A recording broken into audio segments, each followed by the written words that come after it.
slow. You were too slow getting ball to him. Yeah, especially in the first half. I think there were a lot of bodies on the floor in the breakdown, and it did make it very hard.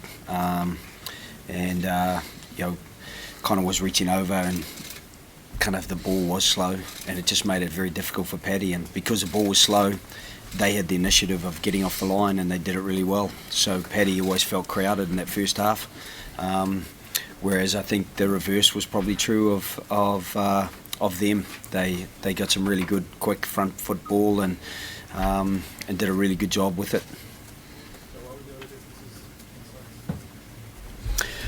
I think we arrived about 15 minutes late to the stadium, and we were late for most things all first half. We were sluggish.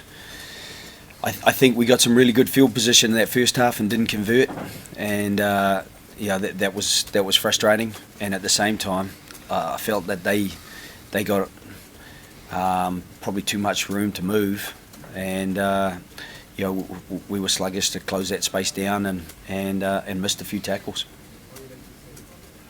We certainly were on time leaving the hotel. It just took a long time. Those things happen. It's certainly not an excuse for being late to things in the first half. It's just probably a reflection of the way the start of the day went for us. Rory, by the end of the first half, you were way ahead on the penalty count, way ahead on territory, way ahead on possession, and way behind on the scoreboard. What was going through your head at that point?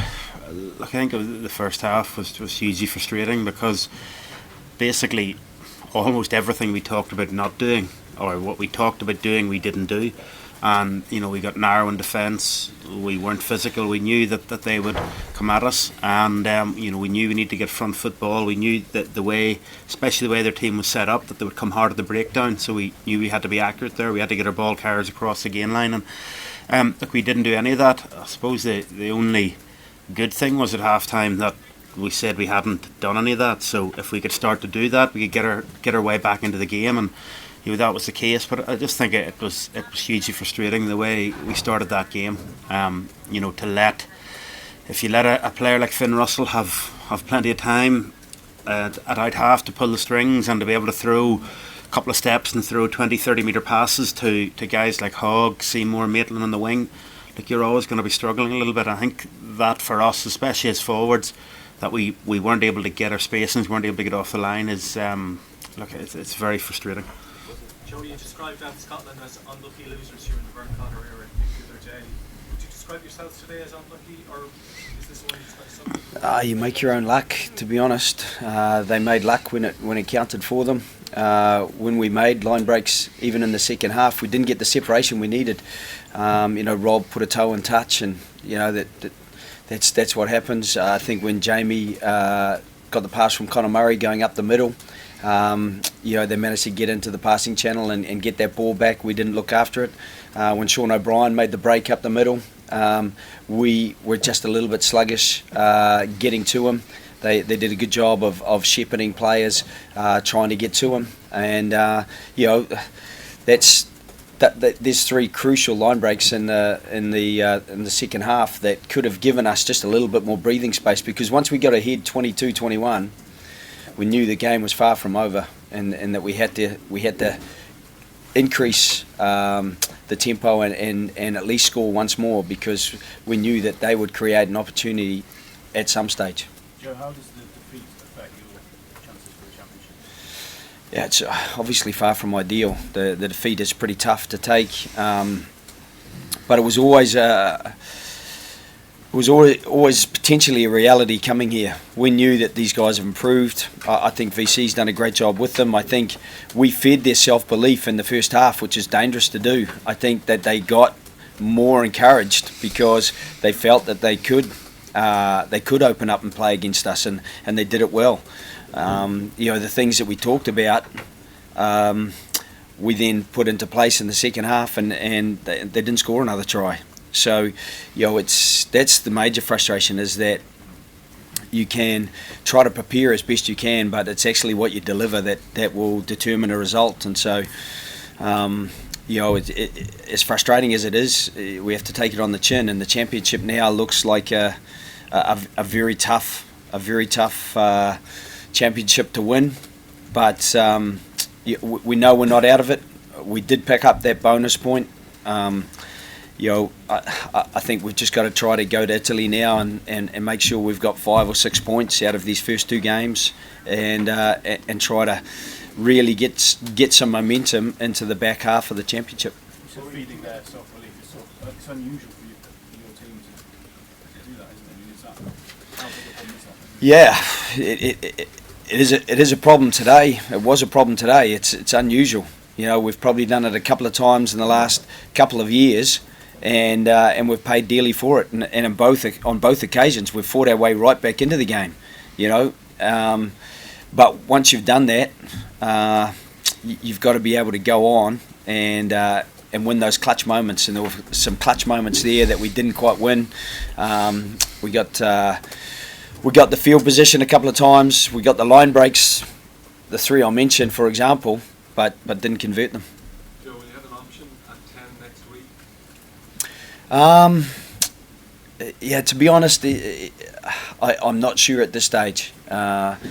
We're going to wait and see, and Johnny wasn't that far away, so he could still come into the picture. But I think the more time Paddy gets running the team, and the Six Nations is a little bit different to what he's done in the past. South Africa, it's certainly in our time, and it was tough for Paddy today, because when you're not winning collisions and your ball is very slow, it's hard to get things moving and running. And the reverse was true for Finn Russell. I thought today he looked super in the first half, but not so good in the second half, because the landscape had changed. Joe, you were keen to talk up Scotland's quality before the match, but that said, is this result still a big surprise? No, I answered the question earlier. I said potential reality was it would be in this position. I think that's the measure of respect we've got for Scotland.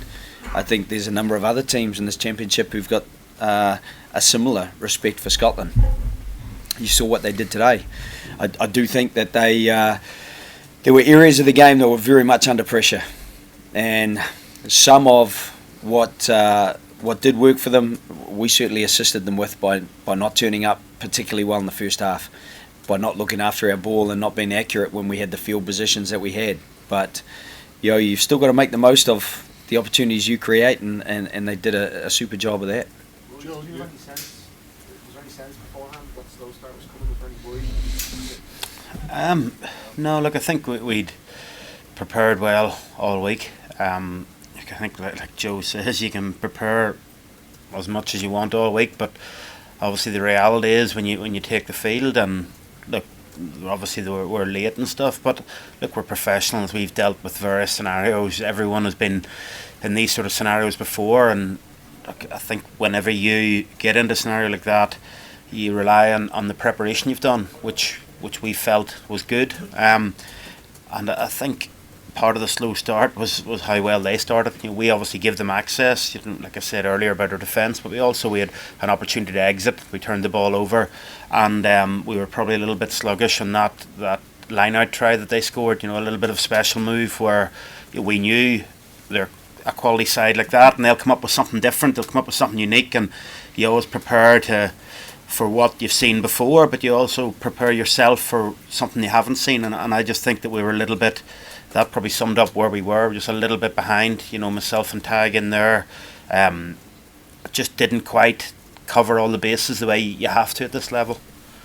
So Rory, when you took the lead, the feeling must have been that you were going to go on to win the game. Was that the feeling amongst the players when you edged ahead? Yeah, and I think the big thing that we said when we took the lead is you have to keep playing, because we'd seen in the first half, when they get the ball, when they get momentum, they're very, very dangerous. And I think, unfortunately, we tried to keep playing, and then we just give up a couple of penalties. We lost field position, and then they put us under pressure, and we give up another penalty, which gave them the lead back. We feel reasonably cheaply, and look, that was disappointing. But the talk was to keep attacking them, because we know how good they are, and we also know how good we are when we go out with that mentality. So how can you improve your defensive consistency so that start out Yeah, I guess we'll just have a look on Monday, Tuesday, and try to make sure that what we talk about doing and what we train to do, that we deliver on the pitch. And I think there is a bit of a contrast between first and second half. I do think that we got a lot of things right defensively in the second half, because they do have some fairly lethal attackers, and they didn't really look like breaking us down in the second half. So, it was 40 minutes too late, but I think there were solutions that were demonstrated. I think the key thing for us is that we've got to start better, and it is. I think one of the things that's a danger is when you consistently deliver something, you can just have an expectation that it's going to happen, and we tended to start well in recent Test matches. So for us not to start well, maybe there was just a degree of, there was certainly a sluggishness of thought and movement in our first half, and so I think the solutions are there. I'm certainly hopeful that they are, based on what we delivered in the second half as opposed to the first half, but we're going to have to make sure we start better than that in Rome next week. Joe, could you slightly towards complacency? No, it definitely wasn't complacency. It's just sometimes you can have an expectation that things are going to unfold, and when they don't, you've got to take account of that and make sure they unfold by making sure you get what you need to get done, and we didn't really. Joe, could you talk about the progression of the Scotland team you played today and the Scotland team you put 40 points on 2 years ago? They're not too dissimilar, and that's the fine margins. We came out here and Stuart Hogg almost scored at the end of that game, and it would have suddenly given a slightly different hue. We still probably just converted our chances better. We certainly defended better in the first 20 minutes against Scotland last time we played here, and personnel-wise, they weren't too different. So I think they have a bit more confidence now than they had before, and I think that breeds a real belief that they can go out and do things. And the bits of the game that they were struggling in, there were very, very limited number of second half scrums. So the scrum, which would be a concern for them, was less of an influence in the second half. I think if there were a couple more scrums, then it could have been a little bit more pressure for them. Sometimes things pan out like that, and so sometimes there's a bit of belief and a little bit of the rubber of the green, and then suddenly you start delivering and get confidence from that. And I think they've been kind of slowly building to that, and they haven't had the rub of the green too much in recent times. I know you can go back and talk about that quarter-final in the World Cup, but it was fingertip away from being a semi-final, and that would have been an exceptional effort, I think, to beat Australia out, who ended up going all the way to the final. So that's where they've been, and they haven't quite got. And to be honest, I was hoping today that at 22-21 it was going to go a similar way for them again, because they have those losses they've had have been very narrow margins. And I remember when we did win 40 points to 10 here, that margin was greater than the 4 games they'd played that season. So they had always been there or thereabouts. That's probably a reflection of how close they were, and a little bit of belief and confidence just starts to kind of, I suppose, self-generate and lead them to believe a little bit more and play well. Do you think Fern has made them more streetwise? Can you see a canny or Scotland? Yeah, they certainly, will probably feed back a bit of stuff, because the slowing of the ruck ball was a frustration for us. But fair play to them, and if that's what's out there, then that's what you've got to, that's what you got to live with. So I think they probably are a little bit more canny. If you're a bit more canny and you've got a bit more confidence, and the fine margins start going your way, because individual quality, if you go through the team, the second rows, leaving out guys like Tim Swinson's been in cracking form. You got even watching Ben Toulis last night. You got Grant Gilchrist. You got the back row. We weren't quite sure who would get selected because there's so many there, and then the back line, even in the midfield, Mark Bennett coming on for Hugh Jones, where you could throw Duncan Taylor into that mix, and you wouldn't be going far away from things, or Matt Scott. So. I think that's one of the key things, is that every team's going to have a few injuries. Hopefully they're not to absolutely pivotal players, but when you can almost switch like for like, that's when you can be most competitive, I think. Okay, guys, we'll wrap it up there. Thank you. Thanks. Right, good. Right.